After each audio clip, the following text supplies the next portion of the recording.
నీడనా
BRS అభ్యర్థి శ్రీ వెంకటరెడ్డి గారు, మాజీ మంత్రివర్యులు సిద్దిపేట ఎమ్మెల్యే హరీష్ రావు గారు,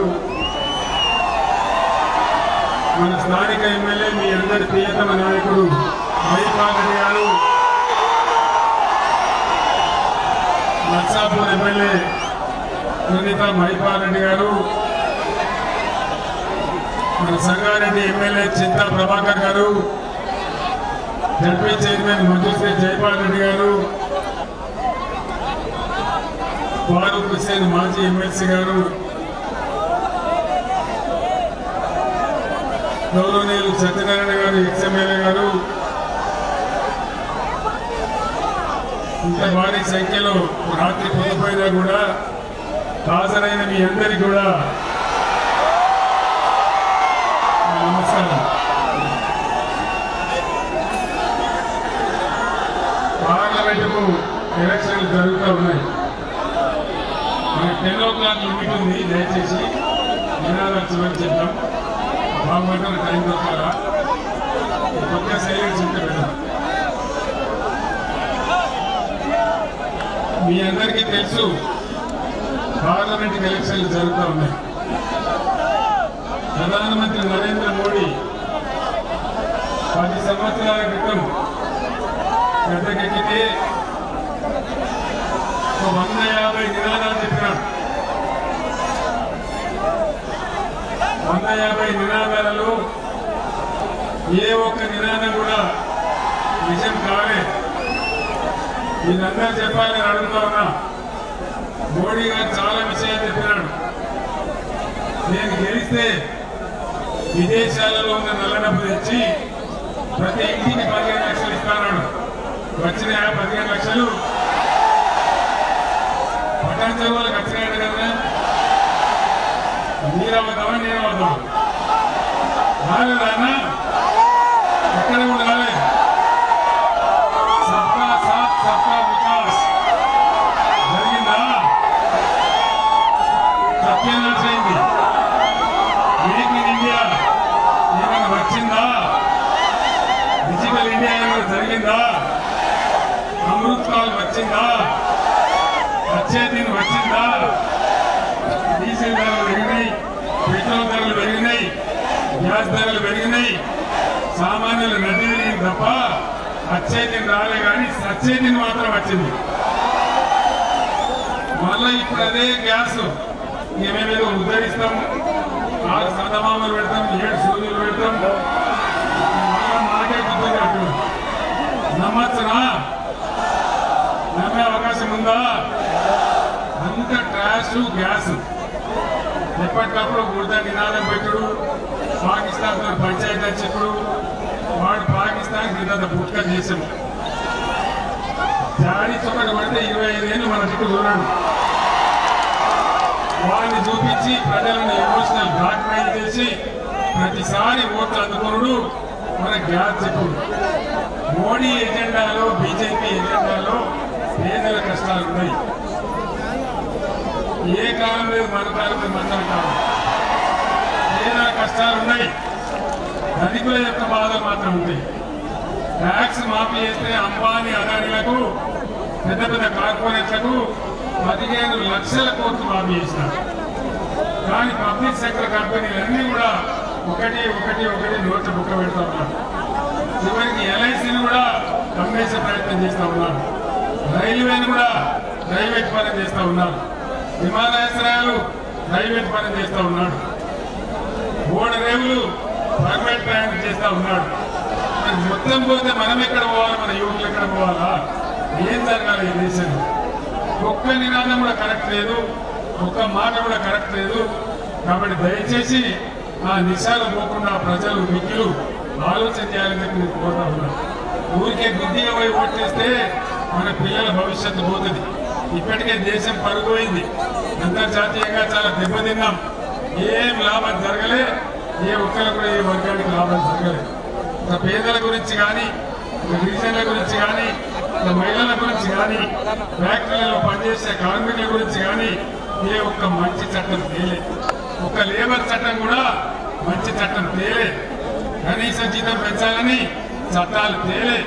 కానీ పెద్దలకు మాత్రం, పెట్టుబడిదారులకు మాత్రం కాపలా కాసే ప్రభుత్వం బీజేపీ ప్రభుత్వం. దయచేసి మీరు ఆలోచించాలని కోరుతా ఉన్నాను. ఇక మన స్థానికం మన పటాన్ చెరువు నియోజకవర్గం. పటాన్ చెరువు నియోజకవర్గం ఏర్పడినప్పుడు 2 లక్షల చిల్లర ఓటర్లు ఇక్కడ ఉండేవాళ్ళు. ఇవాళ 4 లక్షలు దాటిపోయినారు.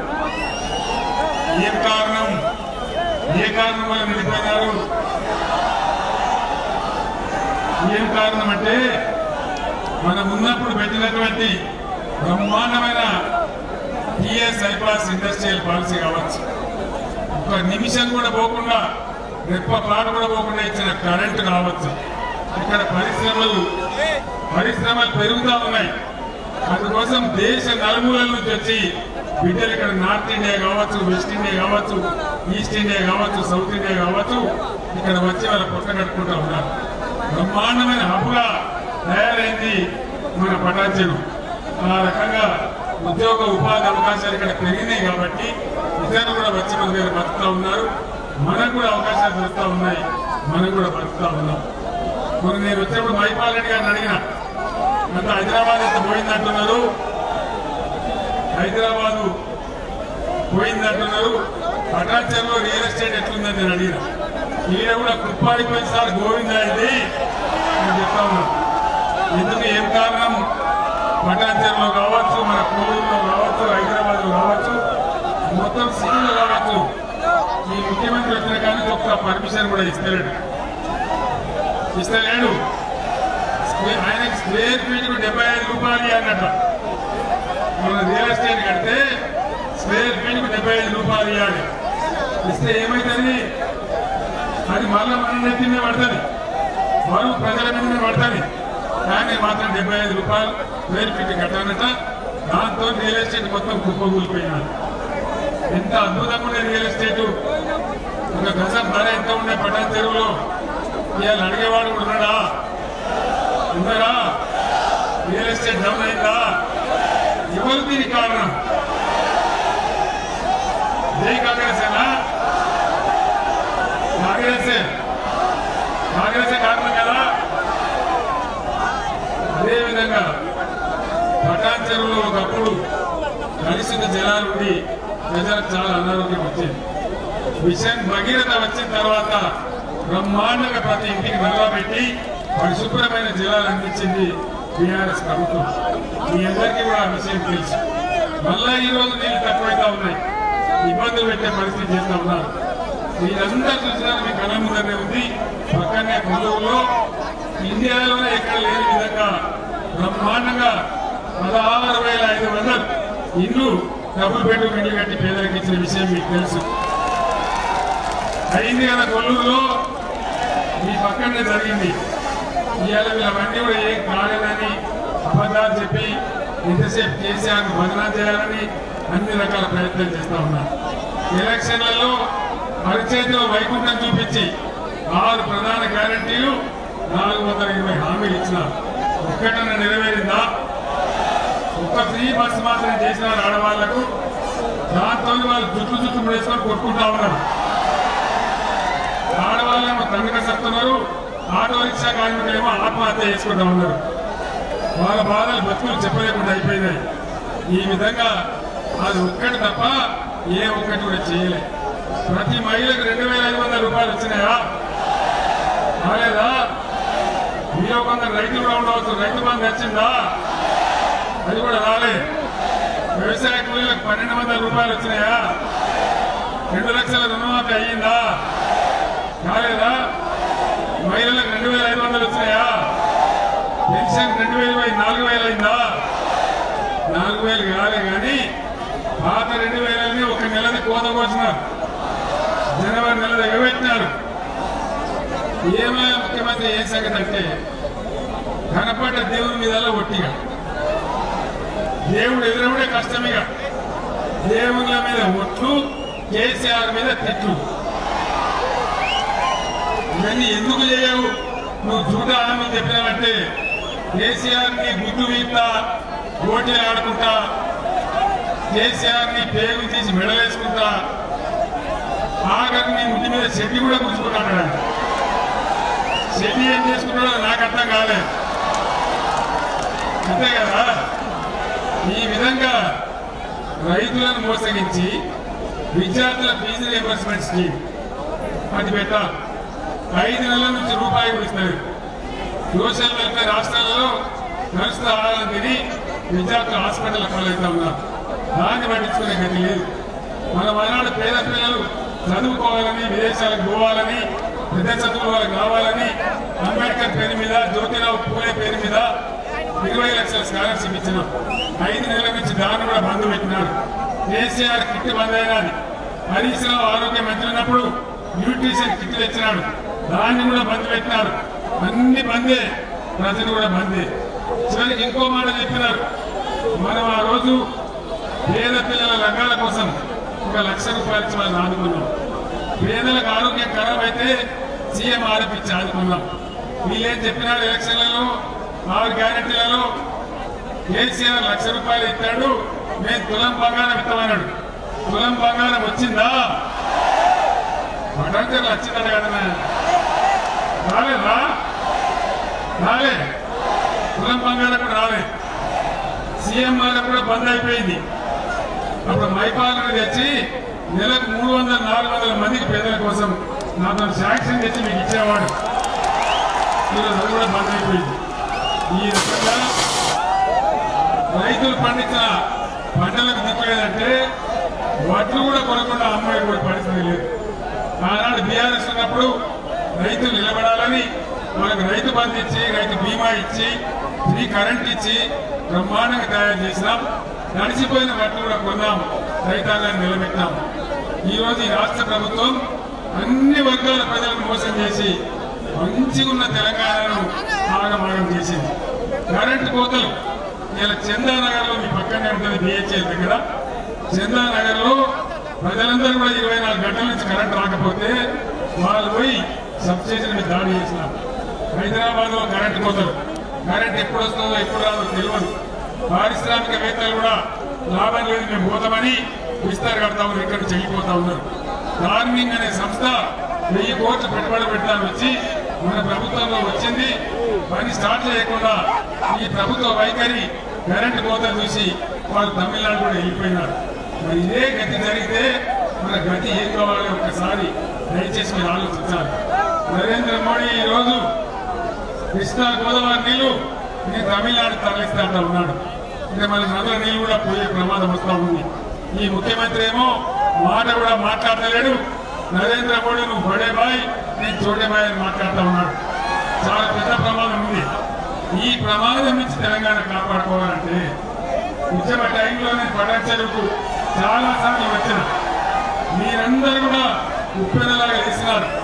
ఆనాడు బ్రహ్మాండమైన ఉద్యమం నిర్మాణం చేసినాం. ఆ ఉద్యమం పుణ్యమే మనకు తెలంగాణ వచ్చింది. ఆ తెలంగాణ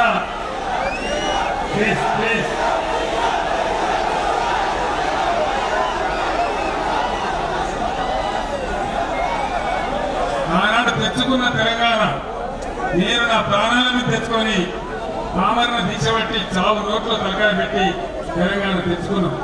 తెచ్చుకున్న తర్వాత కొద్దిగా తెల్లగై ఇప్పుడిప్పుడే బాగుపడుతున్నాం. ఈ టైంలోనే మరి దరిద్ర కాంగ్రెస్ వచ్చి మనం నెచ్చిన వాలింది.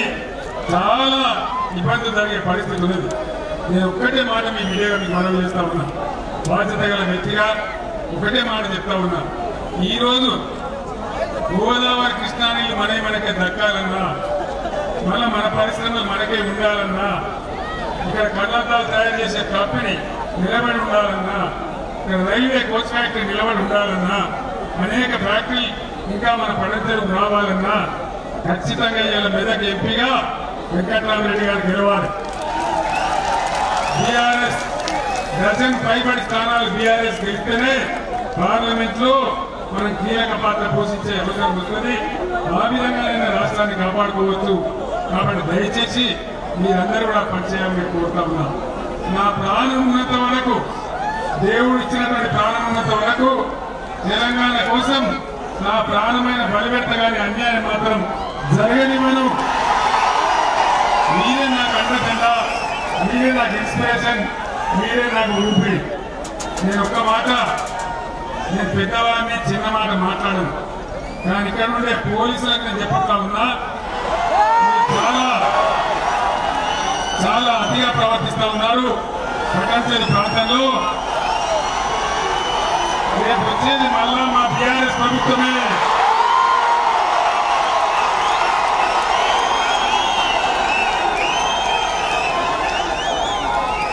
ఒక మాట నేను పోలీసు గురించి చెప్తే స్పందన ఎట్లా ఉన్నదో పోలీసులు చూస్తా ఉన్నారు.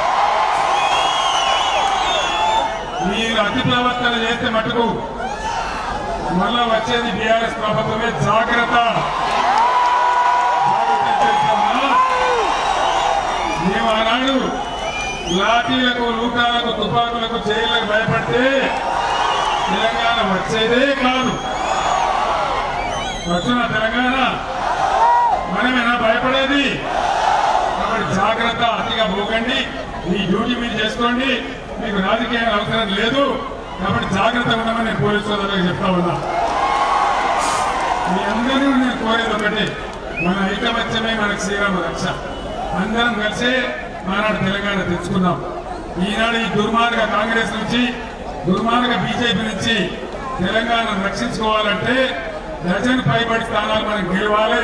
వెంకట్రామరెడ్డి ఒక రిటైర్డ్ ఐఏఎస్ ఆఫీసర్, ఇదే జిల్లాలో కలెక్టర్ గా పనిచేసిన వ్యక్తి. నేను గెలిస్తే 100 కోట్లతో ట్రస్ట్ పెట్టి పేద విద్యార్థులకు చదువు చేపిస్తానని చెప్పినాడు. ప్రతి నియోజకవర్గంలో ఆయన సొంత నిధుల నుంచి, గవర్నమెంట్ నిధులు కాదు, ఆయన సొంత నిధుల నుంచి ఒక కళ్యాణ మండపం కట్టించి ₹1 పేదలకు లగ్గం చేపిస్తానని చెప్పినాడు. ఇంకా ఎవరు చెప్పలే, ఎంపీ కూడా చెప్పలే, ఎంపీ కాకముందు చెప్పలే. మరి ఎంపీ గెలిస్తే మీకు ఒక మాజీ ఐఏఎస్ అధికారి, కలెక్టర్ గా పనిచేసిన అనుభవం ఉన్న అధికారి మీకు వస్తారు. కాబట్టి ఆయన ఉండేది కూడా వెంకటరామరెడ్డి ఎక్కడ మీకు దూరంలో ఉన్నాడు. ఈయన కొల్లూరులో ఉంటాడు, మీ పక్కనే కొల్లూరులో ఉంటాడు. అన్నాక నేను ఉన్నాను మీకు వస్తాడు, మీ పక్కనే ఉంటాడు. కాబట్టి విద్యార్థి కూడా చదువుకున్నవాడు, ఆయనకు బాగా ఆస్తుపాస్తులున్నాయి. డబ్బుల కోసం రాలే, పలుకోడి కోసం కూడా రాలే. ఆయన ఆల్రెడీ ఎమ్మెల్సీ కూడా ఉన్నాడు. ఆయన కొత్తగా ఆశపడి రాలే. వెంకట్రామరెడ్డి నిలబడతా నేను అడగలే, నేనే అడిగినా. ఇది పెద్ద ఏరియా, మెదక్ నియోజకవర్గం, మీలాంటి వ్యక్తి ఉండాలి, చదువుకున్న వ్యక్తి ఉండాలని నేనే అడిగినా, నేనే నిలబెట్టా. కాబట్టి నా మాటను గౌరవించి దయచేసి మీరు వెంకట్రామరెడ్డిని గెలిపించాలని కోరుతా ఉన్నా. मेरठ पार्लियामेंट हल्के के सारे मुसलमान बुजुर्गों को, भाइयों को, बहनों को मैं सलाम करता हूं और अब तमाम लोगों से अदबन गुजारिश करता हूं, आज इस पार्लियामेंट इंतखाबात में बीआरएस का ताउन कीजिए, बीआरएस के लोगों को जिताइए। ये बात इसीलिए कहता हूं, बीआरएस एक सेक्युलर तहरीक है। 10 साल में हमारे हुकूमत में एक भी दंगा फसाद हमने नहीं होने दिया।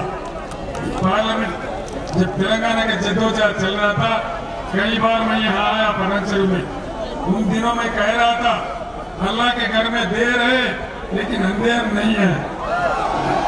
अल्लाह का करम हुआ, तेलंगाना हासिल हुआ। मैं आप लोगों से एक बात कहना चाहता हूँ, कांग्रेस मेदक हल्का में तीसरे नंबर पे है। यह मुकाबला हमारा बीजेपी के साथ है। कहीं आप गुमराह होके कांग्रेस को डालेंगे तो अननेसेसरी बीजेपी जीत जाएंगे। इसीलिए सोचिए, हर चीज को जानिए, इसके हिसाब से काम लीजिए। और यहाँ के जो खाइद है हमारे वेंकटराम रेड्डी साहब साबिका कलेक्टर है, रिटायर्ड IAS ऑफिसर है, वो उनके सदारत में मेदक पार्लियामेंट का काफी तरक्की होगा। इसीलिए मैं सारे भाइयों से गुजारिश करता हूँ, BRS सेक्युलर पार्टी को जिताइए। हम जिंदगी भर सेक्युलर रहेंगे, इतना मैं वादा करता हूँ। इतना कहते हुए मैं आपसे रुखसत होता हूँ। సోదరులారా, టైం దగ్గరకు వస్తా ఉంది, ఎన్నికల నిబంధన మీరందరూ కూడా మైపాల్ రెడ్డి గారి నాయకత్వంలో పెద్ద ఎత్తున మీరందరూ స్వాగతం తెలిపి సభను విజయవంతం చేసిన దానికి ప్రతి ఒక్కరికి ధన్యవాదాలు తెలియజేస్తూ నేను సెలవు తీసుకుంటా ఉన్నా. జై తెలంగాణ.